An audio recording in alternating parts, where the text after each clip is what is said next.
আপনি কে? আমাদের বাড়ির সামনে এরকম একটা উদ্ভট ড্রেস পরে এরকম নাচন কুদন করতেছেন? আপনি কি ওসমান? হ্যাঁ আমি ওসমান। আপনি কে? আমি নিজের মুখে বলতে পারবো না। আব্বা আম্মা দেখেন কে আসছে।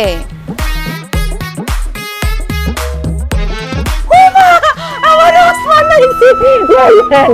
কেমন আছিস বাজান? হ্যাঁ কি অবস্থা তোমার? এই তো ভালো আছি আমি। তোমরা কেমন আছো? ভালো আছি। তুই তোর না 6 মাস পরে আসানোর কথা, এনাইছস কি ব্যাপার? কিছু হয়েছে? আসলে মা ওই যে আমার মালিক যখন জানছে আমি নতুন বিয়ে করছি তাই আগে আগে ছুটি দিয়ে দিছে। কিন্তু মা আমাদের বাড়ির সামনে এই মেয়েটা কে?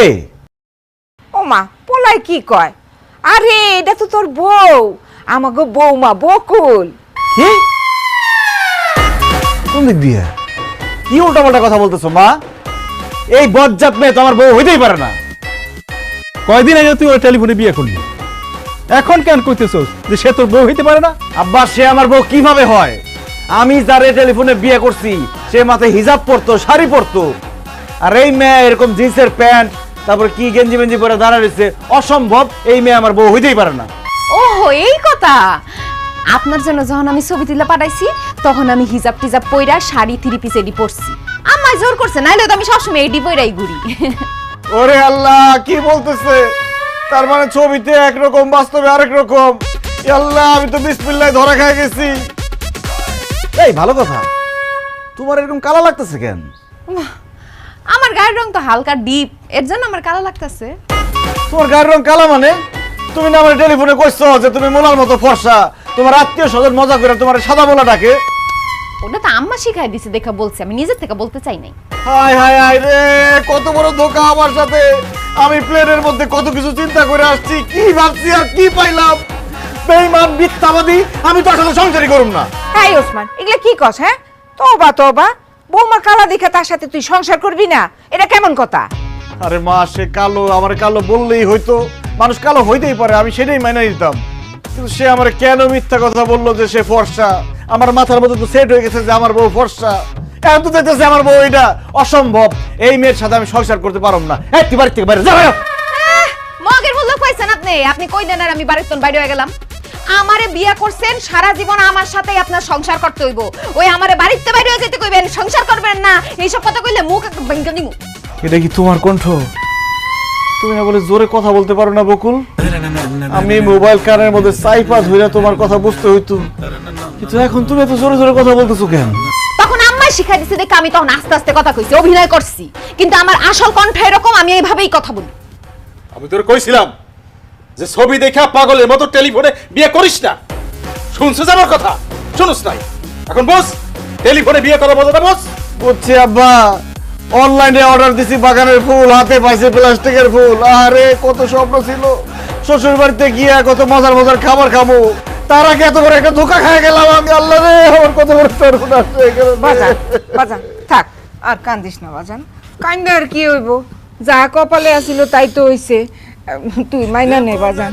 আর ও কালা হইলে কি হইব? দেখছো চেহারাটা কি সুন্দর। হ্যাঁ থাক, ওর সাথে তুই সংসার করিস। আর এই সমস্ত কাপড় চোপড় আর ও কোনোদিনও পরবো না। চল, চল।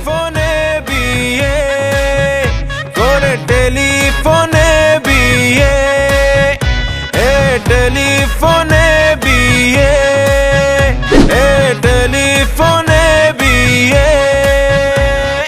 আমি নামাজ পড়তে মসজিদে গেলাম। হয়েছে, আর সাজগোজ করতে হইব না। তোমার গায়ের রং আমি মাইনা নিচ্ছি। তুমি কালো হইলো আমার বউ, ফর্সা হইলো আমার বউ। এখন যাও, উজু করে আসো। ওমা, আমি মাত্র হাত মুখ ধুইয়া ফেস ওয়াশ দিয়া কসলা মুখ ধুই আইছি, এখন আমি ওযু করুম কেন? উজু করবা কেন মানে? এসে আজান দিছি, শুনো নাই? উজু করে নামাজ পড়তে হইব না? যাও, উজু করে নামাজ পড়ো। আমার না আজকে নামাজ পড়তে ইচ্ছা করতেছে না, কালকে পড়ুম না। আজকে নামাজ পড়তে ইচ্ছা করতেছে না, খালি খাইতে ইচ্ছা করতেছে। খাওয়ার সময় তার কও না যে আজকে খাইতে ইচ্ছা করতেছে না, কালকে খাবো না। তাছাড়া তুমি যে আজকে রাতে বাঁচবা তার কোনো গ্যারান্টি আছে? আল্লাহ না করে আজকে রাতে তুমি মরে গেলা, তাহলে তো বেনামাজি হিসেবে মরবা। সেই জন্য এখন এই মুহূর্তে নামাজ পড়বা, যাও ওযু করে নামাজ পড়ো। নামাজ কেমনে পড়বো? শাড়িটা তো আধোয়া, আধোয়া শাড়ি পরে কি নামাজ পড়া যায় বলেন? তো এটা আধোয়া শাড়ি হলে একটা পরিষ্কার শাড়ি পরে নামাজ পড়ো। মানে মানে কি সত্যি করে বলো তো, তুমি কেন নামাজ পড়তে চাইতেছো না? ধরা যখন পড়ে গেছি আর মিথ্যা বলবো না। আমি না নামাজের নিয়ম কানুন সূরা কিরাত কিচ্ছু পারি না। ইয়াল্লাহ, কি বলতেছো? তুমি নামাজের সূরা কিরাত নিয়ম কানুন কিছুই পারো না? না পারি না, আসলে অনেক ছোটবেলায় মুক্তবে গিয়ে পড়ছিলাম তো, কিছুই এখন আর মনে নাই, সব ভুলে গেছি। হ্যাঁ বলে কি, তোমার কথা শুনে মনে হইতেছে তুমি জীবনে কোনোদিন নামাজই পড়ো নাই। এই ভালো কথা, তুমি না আমারে টেলিফোনে বলছো তুমি কোরআন তেলাওয়াত করতে পারো। ও বলছিলাম, তাইলে মিথ্যা কথা বলছি। ওরে সিটার বাটপার মিথ্যুক, আমার সাথে এত বড় মিথ্যা কথা বলছো? তোমার নাম বকুল না হয়ে ভণ্ড হওয়া দরকার ছিল। তুমি আমারে বলছো যে তুমি কোরআন তেলাওয়াত করতে পারো, কিন্তু তুমি সূরা কিরাত নামাজের নিয়ম কানুন কিছুই পারো না। তুমি আমার মিথ্যা কথা বলছো না? আমি তোমার উচিত শিক্ষা দেবো, দেখো। হ্যাঁ, টেলিফোনে এটা আমি কারে বিয়ে করলাম? সেটা পুরো শেখেলে আমার বলা শিক্ষা দেবো। কি শিক্ষা দেবো আমার?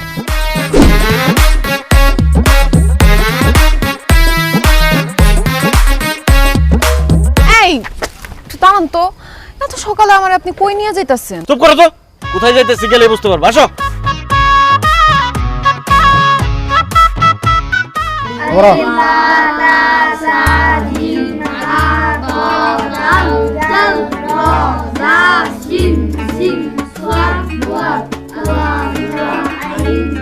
আসসালামু আলাইকুম মৌলভী সাহেব। ওয়ালাইকুম সালাম। কেমন আছো ওসমান? আছি আলহামদুলিল্লাহ ভালো। এই তুমি দাঁড়ায় আছো কেন? বসো। ও মা, এখানে বাচ্চারা আরবি পড়া শিখতেছে, না আমি বলবো কেন? ওদের সাথে বসে তুমি আরবি পড়া শিখবা। তোমার কি মাথা খারাপ হয়ে গেছে? আমি কেন বাচ্চাগুলোকে বসে মুক্তবে আরবি পড়া শিখুম? কারণ তুমি সূরা কিরাত নামাজের নিয়ম কানুন কিচ্ছু জানো না। এখন থেকে তুমি এই যে মৌলভী স্যারের কাছে বাচ্চাদের সাথে সূরা কিরাত নামাজের নিয়ম কানুন শিখবা। অসম্ভব, এই বয়সে আমি বাচ্চাদের সাথে বসে আরবি পড়া শিখতে পারুম না। মানুষ দেখলে কি কইব কও? মাইন্ডে কি করবো এই চিন্তা যদি তোমার এতই থাকতো, তাহলে বিয়ার আগে তুমি কোরআন তেলাওয়াত শিখো নাই কেন? বিয়ের আগে তো বাপের বাড়িতে ছিলাম, তখন দুষ্টুমি ফাজলামি করে সময় কাটাইছি। অত কি মাথায় আসলে এটি? বিয়ার আগে দুষ্টামি ফাজলামি করে সময় পার করছো, এখন বিয়ার পরে সময়টা কাজে লাগাও, কোরআন তেলাওয়াত শিখো। বিয়ের পরে কেউ পড়াশোনা করে? আমি পারবো না। করতে তোমার হইবই। আমি সৌদি থেকে উমরা হজ করে আসছি, আর আমার বউ কোরআন তেলাওয়াত পারে না। আমি মরার পর আল্লাহর কাছে কি জবাব দিব? কি কো ওসমান, তোমার বউ কোরআন তেলাওয়াত করতে পারে না? নামাজের নিয়ম কানুন সূরা কিরাত কিছুই জানে না? না হুজুর, একদম কিচ্ছু পারে না।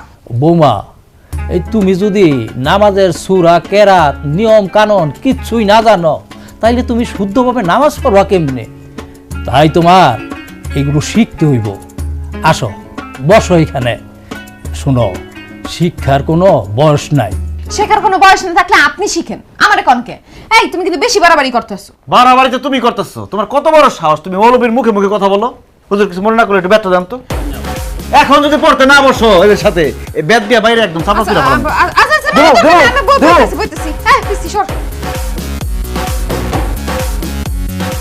হুজুর, আমার বউরে যেইভাবে হোক আরবি শিখাই দিবেন, কোরআন তেলাওয়াত করতে হবে তার। আপনার মাংস আমার হাড্ডি, শিখাই ছাড়বেন। তুমি কোনো চিন্তা করো না ওসমা, তোমার বউ পড়াশোনা না করলে কিভাবে টাইট দাম লাগে সেটা আমি খুব ভালো করেই জানি। ঠিক মতো কইলো। আউযু বিল্লাহি মিনাশ শাইতানির রাজিম। আউযু বিল্লাহি মিনাশ শাইতানির রাজিম। বিসমিল্লাহির রহমানির রহিম। বিসমিল্লাহির রহমানির রহিম। আলিফ আলিফ বা বা তা তা সা সা।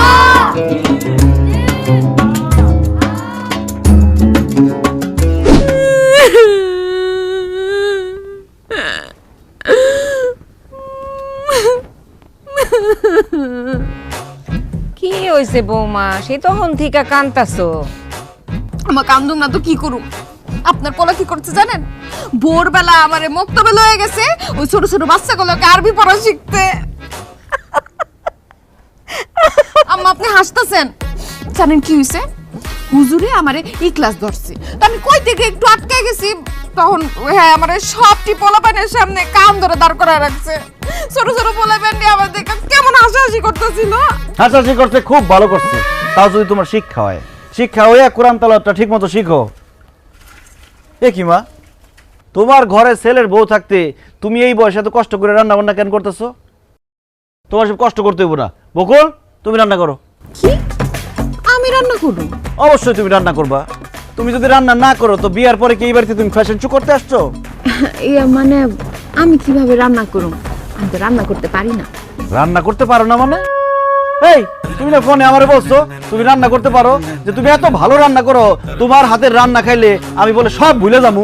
সেটা তো আম্মা শিখাই দিছে দেখা বলছি। তখন যদি আপনি আমারে জিজ্ঞেস করতেন বকুল তুমি কি বিমান চালাতে পারো, আমি কইতাম হ্যাঁ পারি, কারণ আম্মা বলছে যা জিগাইবো সব কবি পারি পারি, যাতে বিয়াটা না ভাঙা যায়। রান্না তো দূরের কথা, পানি কেমনে গরম করতে আমি সেটাও জানি না।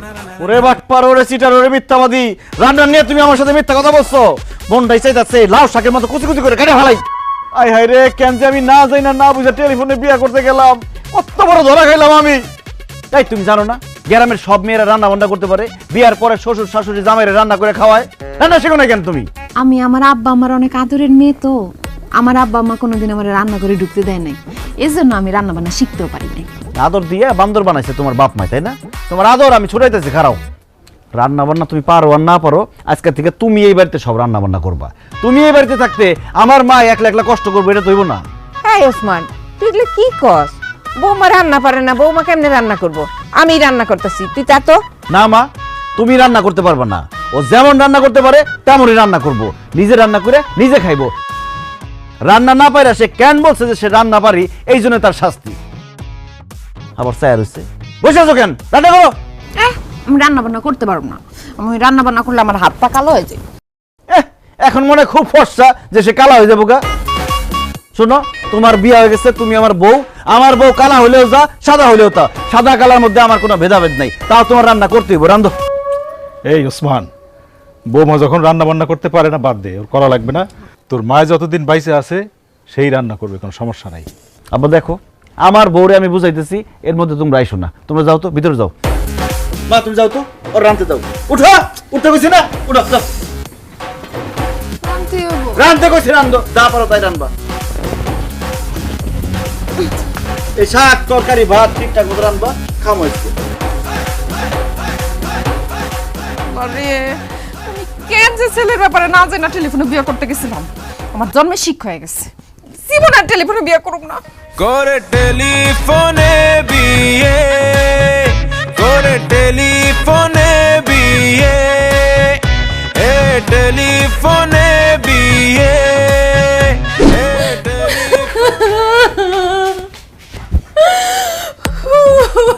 কি ব্যাপার, কি হয়েছে? তুমি এরকম কান্নাকাটি করতেছো কেন? কান্নাকাটি করবো না তো কি করব? তোমার কথা শুনে রান্না বান্না করতে গিয়া ভাতের মার আমার হাতের উপর পড়ছে, হাতটা পুরো জ্বললা পুড়ে গেল। একদিন রাঁধতে গিয়ে এই হাত পুড়ে ফেলাইছো। এবার চিন্তা করে দেখো, আমার মা বছরের পর বছর রাঁধে, তাহলে কতবার তার হাত পুড়ছে। শোনো বকুল, একজন নারীরে তার সংসারের উন্নতির জন্য এরকম জৈরা পুইরা কয়লা হইতে হয়।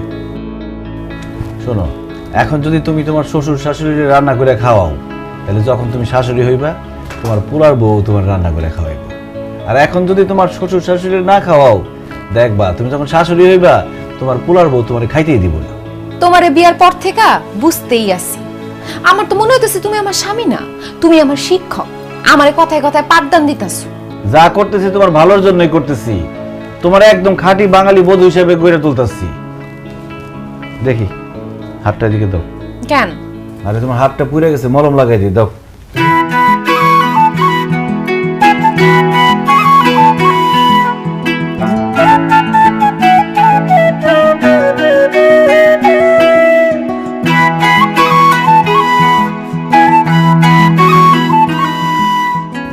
ওর থেকে একটু সাবধানে কাজ করবো। হয়েছে হয়েছে, আর দাম লাগবো না। শুনো না, ওই আমি ভাবতেছিলাম কি কয়দিন বাদেই তো রোজা, রোজার দিনগুলো আমি বাপের বাড়িতে থাকতে চাই, তাইলে সুবিধা হইব। সুবিধা কি মানে আমি আমার মা আমার ভাবির সাথে মিল্লা ইবাদত বন্দেগী করতে পারলাম, আমার রোজাগুলো রাখতে একটু সুবিধা হয় আর কি বাপের বাড়ি থাকলে। এইসব কথা আমার বলে কোনো লাভ নেই। আমাদের সংসারের সভাপতি হলো আমার মা, আর সেক্রেটারি হলো আমার আব্বা। যা কর তাদের কম, তারা যদি পারমিশন দেয় আমার কোনো সমস্যা নেই। তাকে ডাকতেছি, তাগরই কম। মা, মা, আব্বারে নিয়ে একটু আমার রুমে আসো তো। কি হইছে? হ্যাঁ, দেখো তোমাকে বৌমা তোমাকে কি জানি এটা কইবো। আম্মা, কিছুদিন পর তো রোজার মাস শুরু হইব।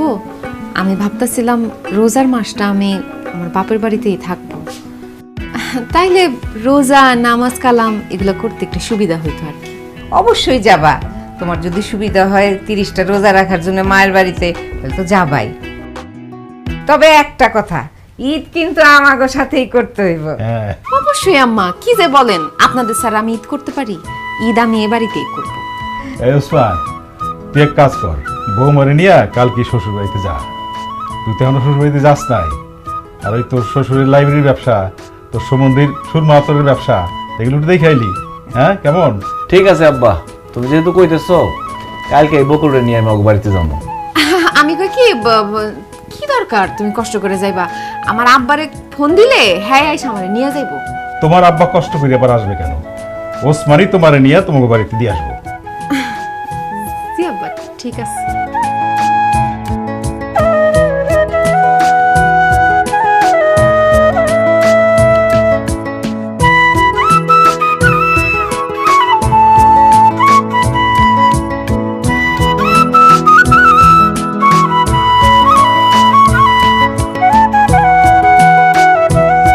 বকুল, তুমি কেমন আছো বকুল? কতদিন পর তোমার চেহারাটা দেখলাম। তোমার বিয়ের পরে আমি কতবার কল দিছি, কতবার মিস কল দিছি, তুমি আমার কলও ধরো নাই, মিস কল ব্যাকও করো নাই। আচ্ছা বকুল, তুমি আমার একটা বার কও, আমার কি অপরাধ ছিল? কি বলতেছেন আপনি? আমি কেমনে জানবো আপনার কি অপরাধ? আপনি আপনার বাপরে অথবা আপনার শিক্ষকরে যা জিজ্ঞেস করেন। নাটক কইরো না। কেন তুমি আমার জীবনটা নিয়ে সিনেমিনি খেললা? কেন আমার মনটা পোড়ায় তুমি অঙ্গার কইরা দিলা? কেন আমারে ভালোবাসার নামে তুমি মিথ্যা ছলনা করলা? কও। এসব আপনি কি বলতেছেন? সে কেন আপনার জীবন নিয়ে সিনেমিনি খেলবে? আপনার সাথে কি তার প্রেমের সম্পর্ক ছিল নাকি? শুধু প্রেম না, গভীর প্রেম। সেই ছোটকাল থেকে বকুল আর আমি একজন আর একজনকে ভালোবাসি। বকুল আমার এই হাতে হাত রেখে কইছিল, জাকির, দুনিয়া উলট পালট হইলেও আমি তোমারই বিয়ে করুম, তোমারে ছাড়া আর কাউরে বিয়ে করুম না।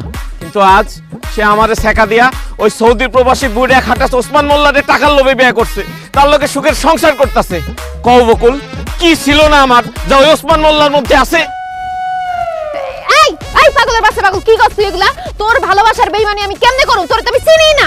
বিশ্বাস করেন, আমি হারে চিনি না, কোনো সময় দেখি নাই। তুমি আর চিনো না? না। তা আমার মাথা শুয়ে কও যে আর চিনো না? চোখ কও, আর চিনো না? চিনি হালকা হালকা। তার সাথে তোমার কি সম্পর্ক ছিল? প্রেমের কোনো সম্পর্ক ছিল না। মনে করো মানে সে আমাকে আই লাভ ইউ বলছে কয়েকবার, আমি তাকে ফেরত বলি নাই। আমি তারে ভালোবাসি না, তারে বুইলাই গেছি আমি। মিথ্যা কথা কইও না বকুল। বিয়াই, আপনি ওর চোখের দিকে তাকায় দেখেন, ও এখনো আমারে ভালোবাসে। এই গাঞ্জটির বাচ্চা, আপনি কোন কালের বিয়ে? তুই আমার বিয়ে করছ কেন? আরে কি কন, আপনি বকুলের দেবর না, সেই হিসেবে তো আপনি আমার বিয়াই লাগেন, মধুর সম্পর্ক। বেয়াদবের বাচ্চা, আমি ওর দেবর না, আমি ওর জামাই লাগি। আমি ওসমান মোল্লা। হাই হাই, কি কন ভাই, আপনি তাইলে দুলা ভাই? বকুল, এটাই তোর জামাই? ও জাকিরের বাচ্চা, এটাই আমার জামাই। ও, এটা তোর জামাই? তাইলে ঠিক আছে, তুই জিত করছ। তা দুলা ভাই না বিদেশ থাকে, দেশে আইলো কবে? দেশে আইছে কদিন আগে, দেশে আইছে। কিন্তু তুই এখন আমার জামাইয়ের সামনে সব কথা কই আমার হটে আড়ি ভাঙা দিছস। তোরে আজকে জুতা দিয়া পিটাইয়া তোর পিঠের চামড়া যদি আমি না তুলছি, আমার নামও বকুল না। আয় খারাপ,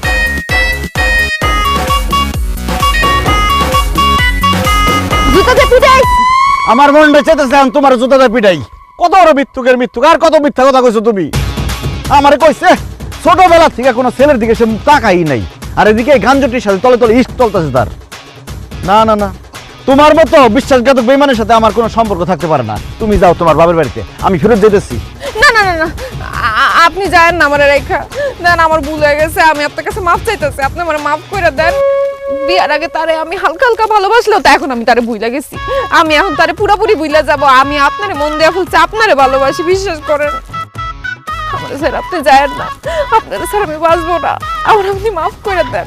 তাহলে কান ধরো, কান ধরে কও জীবনে আর কোনোদিন তার সাথে দেখা করবে না, কথা বলবে না, কোনো সম্পর্ক রাখবে না। আজকে থেকে সে তোমার চাচা। এই যে কানে ধরতেছি, আপনি যা কইবেন তাই হইব। আজকে থেকে সে অবশ্যই শুধু আমার চাচা না, সে আমার খালা, সে আমার মামা, সে আমার নানা দাদা যা আছে সে আমার সব। কিন্তু আপনি আমার মাফ করে দেন। ঠিক আছে, এইবারের মতো মাফ করলাম, কিন্তু মনে রাখবে এটাই প্রথম, এটাই শেষ। আসো।